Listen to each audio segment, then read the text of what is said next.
A reading from the Holy Gospel according to Mark.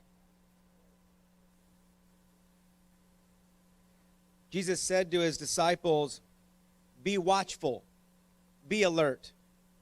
You do not know when the time will come. It is like a man traveling abroad.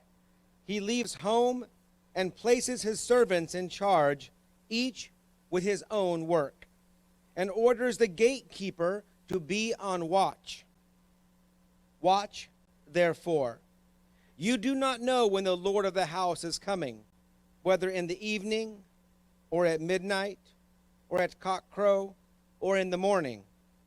May he not come suddenly and find you sleeping. What I say to you, I say to all, watch." The Gospel of the Lord.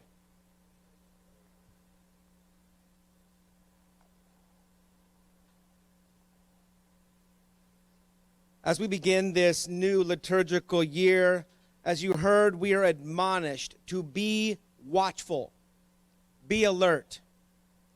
As a Marine, I was often asked to stand guard duty. The Marine Corps General Orders describe the standards for which guard duty is to be conducted. So I want you to imagine in your mind a Marine at his post, standing tall, always alert, protecting those who rest because he is alert. There are actually 11 general orders, but here are just a few. To take charge of this post and all government property in view. To walk my post in a military manner, keeping always on the alert and observing everything that takes place within sight or hearing. To report all violations of orders that I am instructed to enforce. To quit my post only when properly relieved. To talk to no one except in the line of duty.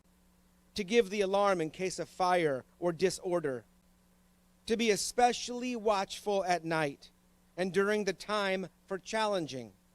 To challenge all persons on or near my post and to allow no one to pass without proper authority.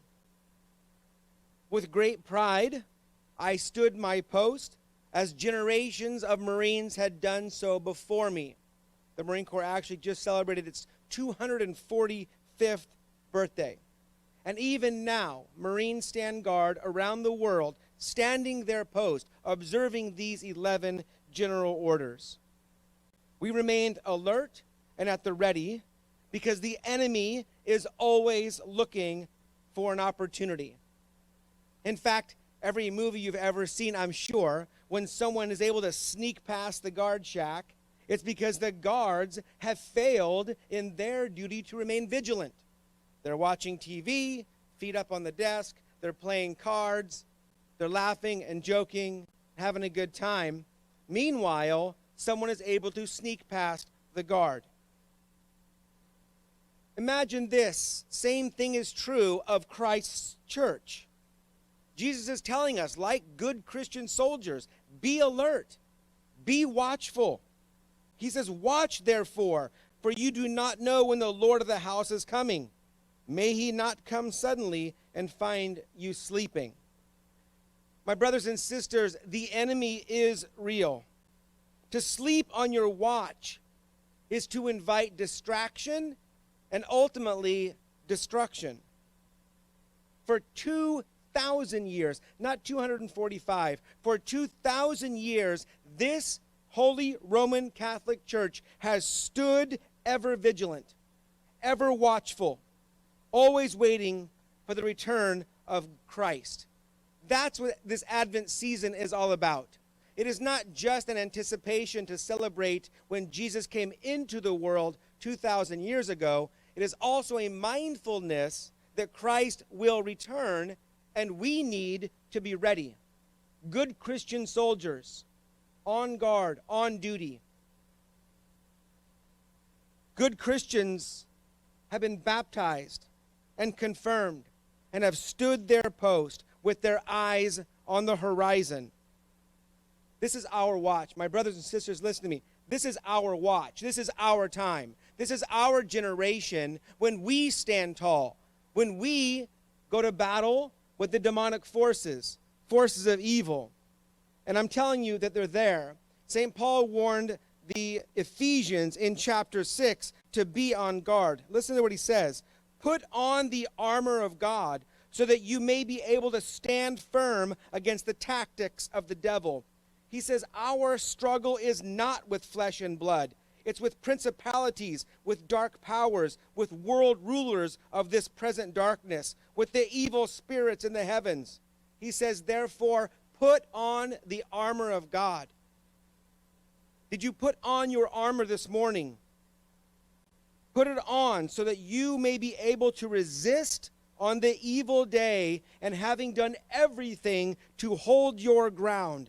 And so he says, stand fast with your loins girded in truth, clothed with righteousness as a breastplate, and your feet shod in readiness for the gospel of peace. In all circumstances, hold faith as your shield to quench all the flaming arrows of the evil one, and take the helmet of salvation and the sword of the Spirit, which is the word of God.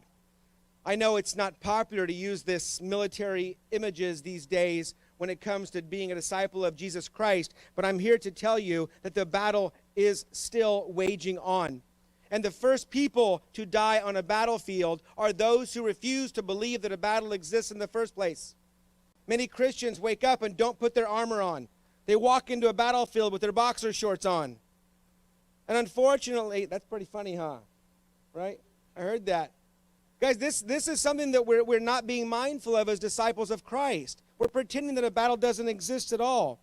And so we need to be prepared. In confirmation, we stand before our bishop and we say, yes, I am in. I'm going to fight this fight.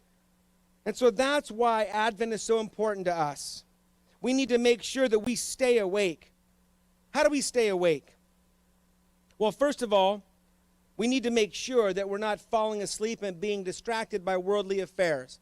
If we're watching TV, metaphorically, if we are playing cards, metaphorically, if we are not remaining vigilant, then we are slacking on our duty to be good Christian soldiers. The enemy is able to attack when we rest. So don't. Heads of households, fathers and mothers are called to put up a shield to protect their children and their grandchildren. With daily prayer as a family and prayer on behalf of their children and those who their children hang around. Just think about that. Do you pray for your children? Probably yes.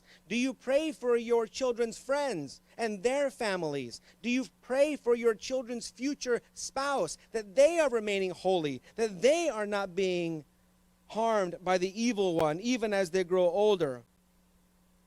With examples in our own life as parents, as adults, as guardians, as models, as role models, as sergeants and staff sergeants, are we being examples of love and generosity, mercy and forgiveness? Do we have a steadfast commitment to serving the church as its ministers and contributing to the financial needs of the church and its missionaries? Are we participating frequently and regularly receiving the sacraments of reconciliation and Holy Eucharist? Are we studying our scriptures? When was the last time we opened that Bible and sat down as a family to read, or as a family to pray the rosary? We need to study the teachings of the church to know what we believe and why we believe it.